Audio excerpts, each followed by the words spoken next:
Hello guys, आज हम ऐसे विषय को पढ़ने जा रहे हैं जिनकी विषय वस्तु के बारे में जानकारी होना बहुत ज़रूरी है। जब तक किसी विषय की उस विषय वस्तु की जानकारी नहीं होगी तब तक उसको हम नहीं समझ सकते। और हम बताने जा रहे हैं, एक विषय को आप समझेंगे तो उसके साथ साथ 3 विषय को समझ जाएंगे। ऐसी शॉर्ट ट्रिक को आपको बता रहे हैं। उस किसी भी विषय में उसको पढ़ेंगे तो उसको ये देखेंगे कि ये हमारी भाषा है या भाषा से अलग हट के कोई सब्जेक्ट है। तो आज हम देखते हैं, एक साथ 3 भाषाओं को समझेंगे। एक विषय को समझते हैं, उसके साथ साथ हम 3 भाषाओं को आसान तरीके से समझ जाएंगे, जिसमें हमें रटने की कोई ज़रूरत नहीं होगी। तो देखते हैं हिंदी वर्ण। हिंदी में उसकी हिंदी व्याकरण को समझने के लिए पहले उसकी वर्णमाला को समझते हैं। तो ये है, अपने कुछ टॉपिक नोट किए हैं जिनमें हिंदी वर्णमाला के ये टॉपिक हमने जो भी हैं। तो हिंदी वर्णमाला कहाँ से शुरू होती है, आगे जाके व्याकरण हमारी बनती है, जिससे हमारा पूरा विषय बन जाता है। तो उसकी विषय वस्तु के बारे में, तो हिंदी वर्णमाला में टोटल 49 वर्ण होते हैं, जिनमें से स्वर ये हमने आ से लेकर और अंग आ तक लिख दिए हैं, जिनमें स्वर 11 होते हैं और 2 अयोगवाह होते हैं। अ से औ तक हम स्वरों की गिनती में रखते हैं, अंग और आ को हम अयोगवाह में सम्मिलित करते हैं। उसके बाद देखते हैं व्यंजन। व्यंजन में होता है, व्यंजन 33 होते हैं और +3 करके लिखा है इसलिए कि उसमें 3 और संयुक्त व्यंजन सम्मिलित होते हैं, जिनको हम इन व्यंजनों में सम्मिलित नहीं करते हैं, इसलिए इसको अलग अलग नोट कर दिया है। अगर किसी भी परीक्षा में TET, super TET, PGT, TGT और किसी भी परीक्षा में यहाँ से कम 2 क्वेश्चन पूछ लिए जाते हैं। तो ऐसे 3 विषय हम बताने जा रहे हैं जिनमें कम से कम 5 से 6 क्वेश्चन आपको मिलेंगे। तो इसमें हम देखते हैं, उन 3 अक्षरों को अलग कर दिया जाता है। अब इसमें आता है, का से वहाँ तक के अक्षर जो होते हैं, इनका उच्चारण स्थान आता है तो वो कंठ से है। चा से यहाँ तक का उच्चारण स्थान तालु।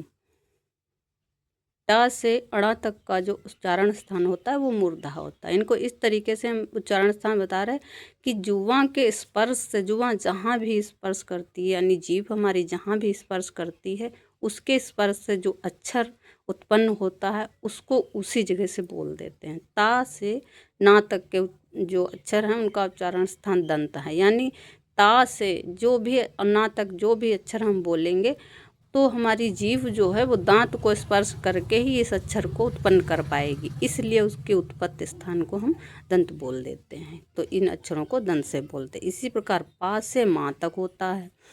पा से लेकर माँ तक के जो अक्षर बोलेंगे वो ओठ की, जीभ जब हमारी मुड़ेगी अंदर और ओष्ठ का आकार बन जाएगा ओठ का, तब ये अक्षर निकल पाएंगे। जैसे पा, बिना ओठों के जुड़ाव से ये अक्षर हमारे नहीं निकल सकते।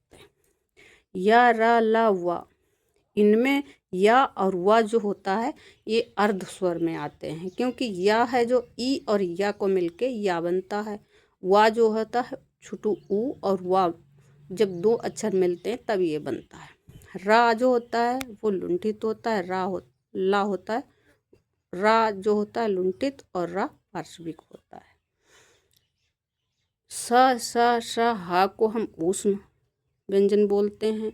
छत्रज्ञ, ये 3 ऐसे हैं जो संयुक्त व्यंजन हैं। इनमें 2 अक्षर जो सम्मिलित होते तब जाके इस अक्षर की उत्पत्ति होती है। फिर ड, ढ, ण, इनको हम व्यंजन और स्वर किसी भी श्रेणी में नहीं गिनती करते हैं। इस अलग से इनकी जो गद्य पद्य हर कहीं पर इनको देखने को मिल जाते, पर इनकी गणना इसमें नहीं की जाती है, इसलिए इसको हम द्विगुण व्यंजन बोलते हैं। अब इसको विधिवत और सही जानकारी समझने के लिए हम संस्कृत वर्णमाला को देखते हैं। संस्कृत वर्णमाला में होता है, और उसकी जो वर्णमाला होती है उसको माहेश्वर सूत्र बोलते हैं। माहेश्वर सूत्र भी कहते हैं, शिव सूत्र भी कहते हैं, प्रत्याहार सूत्र भी कहते हैं। इन सूत्रों में ये 14 सूत्र दिए गए हैं। यहाँ से यहाँ तक हमने नोट कर दिए, 14 सूत्रों में परिगणित है यह। इसके स्वरों को अच बोलते हैं, जिनमें मूल स्वर 5 होते हैं और 4 संयुक्त स्वर होते हैं।